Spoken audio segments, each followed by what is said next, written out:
How are you doing today, and how's everything going on over there? I know we're living in some crazy times at the moment, so Yes, actually, when you contacted me, I was in Serbia, back in Serbia, and then there was a question if I can come back to the States. Thank God I came back. This coronavirus is really spreading all over, and there are restrictions everywhere. There was the lockdowns in my country. I can see here, right now, officially in California, gyms are closed, but there are a few that they actually open for professionals.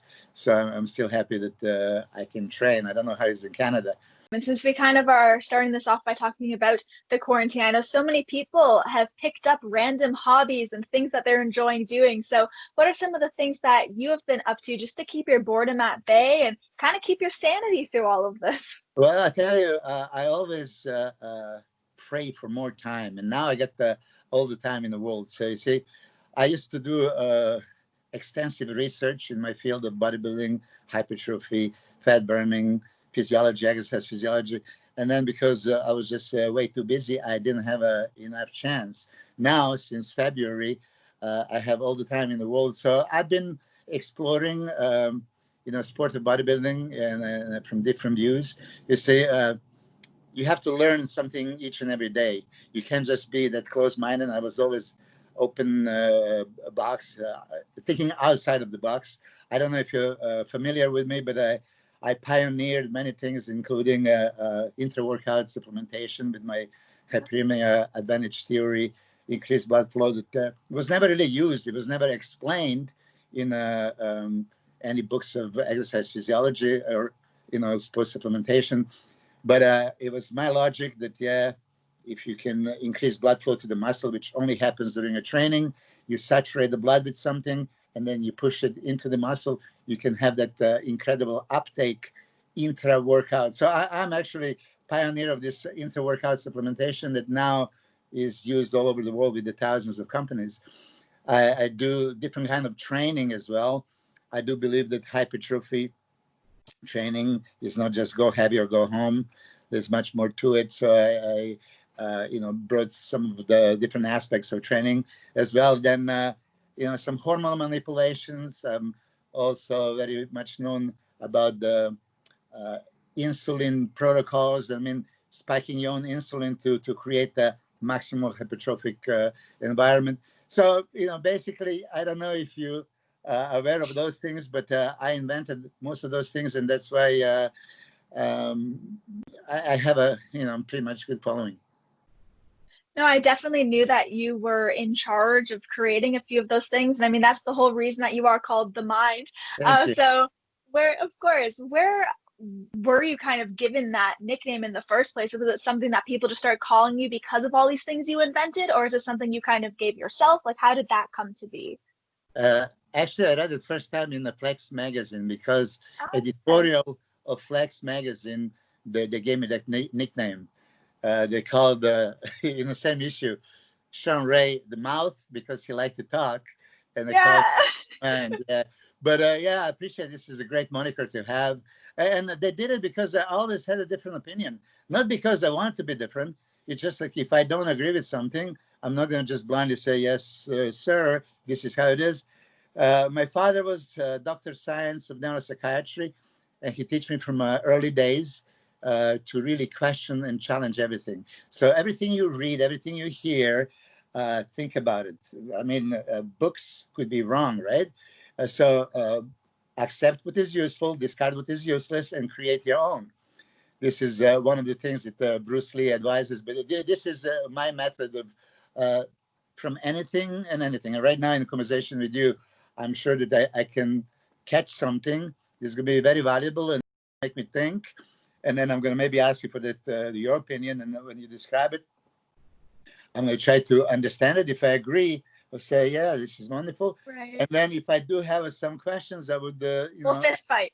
yeah, uh, a little challenge. You see, I think that's also in interviews as well. If everything goes smooth, right? People are just okay. It could be kind of boring, right? But when you have Very. a conflict of interest or the conflict of opinions, it gets interesting. It's not like I would like to oppose anybody, but many times it happens, and so If I do it, it's just from the bottom of my heart in a positive way, in a good direction. You had kind of mentioned before coaching and helping people out. And I know that you've not only posted some great transformations I've seen, but you've worked with so many greats, everyone from Flex Wheeler to Dennis Wolf, who I recently had both of them on the show, and they're just both Good. like wonderful people. So I can only imagine some of the memories you've shared with some of these people and how you must have just some random great stories from working out with fellow amazing athletes. I can tell you the most interesting story now that, as you mentioned, Flex Wheeler. Uh, 2003, it was January 17. I remember I had a seminar with Sean Ray, and Flex Wheeler showed up. And now Flex Wheeler stopped training after 2002 Mr. Olympia.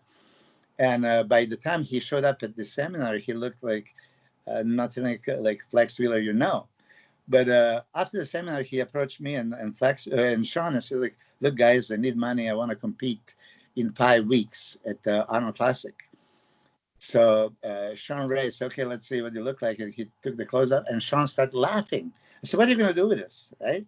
Like, it's impossible, because he was down to like 208 pounds, skinny fat. I mean, for all of us, Flex Wheeler is epitome of most symmetrical, aesthetic, superhero kind of look, right? But when he wasn't training, his shoulders were a little bit narrow, and he was kind of fat. And I mean, really, Sean started laughing. I said, it is impossible for you to do it. But then Flex told me, Milos, I know that if anybody can do it quickly, you can do it. So I said, okay, that's a challenge.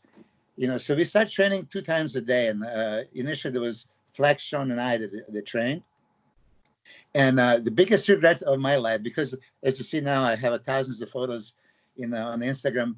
For some reason, we was just so busy, I didn't record what happened.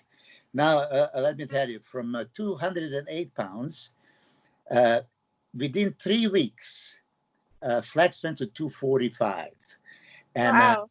And 3 weeks later, there was a contest in California, Ironman. This is, I want to enter this. This is after 3 weeks of training. I mean, you can't even imagine that anybody would be ready in that time. But his transformation was the most amazing thing I have ever seen in my life. I mean, I'm a bodybuilder for 40 years now. I've never seen anything like it. Of course, Flex Wheeler was tested that he has that myostatin gene inhibitor. So basically, genetically, he's able to pack on muscle, like looking at the weight. And that's really what happened. So 2003, he showed up at Ironman. But great Jay Cutler showed up there in incredible shape. So Jay was winning. Flex was second after prejudging, but that Melvin Anthony surpassed him after incredible posing routine.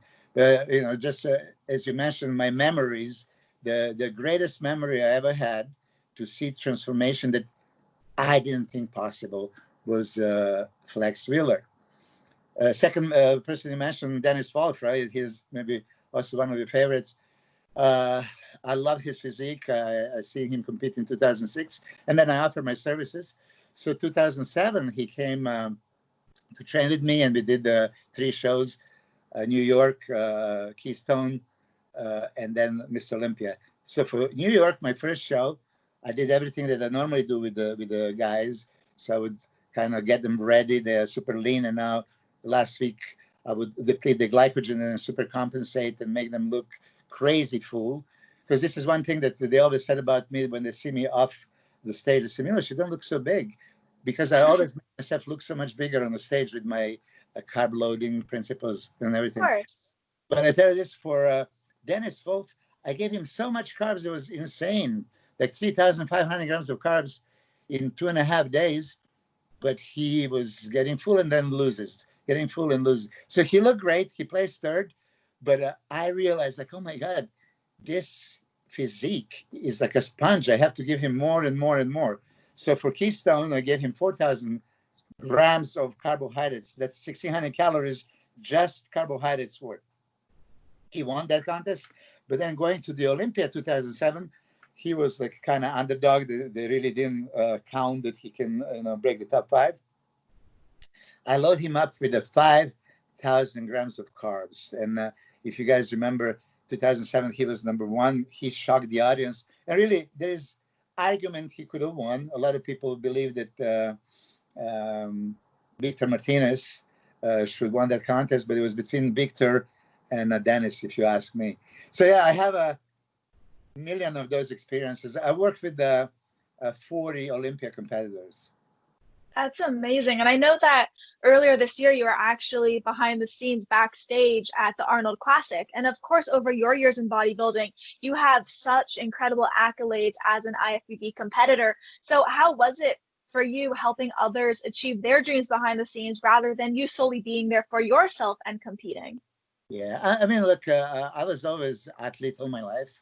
Anything that right now, if I go in the wrestling ring with your boyfriend, I would have to try to beat him, and if not, I wouldn't get into the ring. Right? You have that competitiveness, but at the same time, if I have any secrets or knowledge, I would always share it. I was known, from 1993. I published many articles that revolutionized the sport, and I prepared the guys like. I prepared Nasser Al Somebody in 1995 for a contest that he beat me in. I was competing against him, but I was just Oh my always, gosh. But yeah. instead of like being a good person, you were just trying to help him out as well. I think this is why a lot of guys are like such a competitor. It's great. I had it when Dennis Wolf was training with me. I was preparing 5 guys for Mr. Olympia at the time, and they were training together. We were doing these giant sets. It's all recorded. So I would push everybody, and I would tell Silvio, I want you to, beat Dennis, and Dennis, I want you to beat Hidetari Yamagishi. It's that competitiveness, but it's also camaraderie.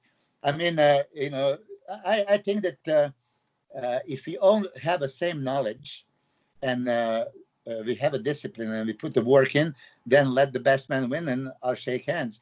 So when you mentioned at the Arnold Classic, I was backstage, I was preparing Max Charles.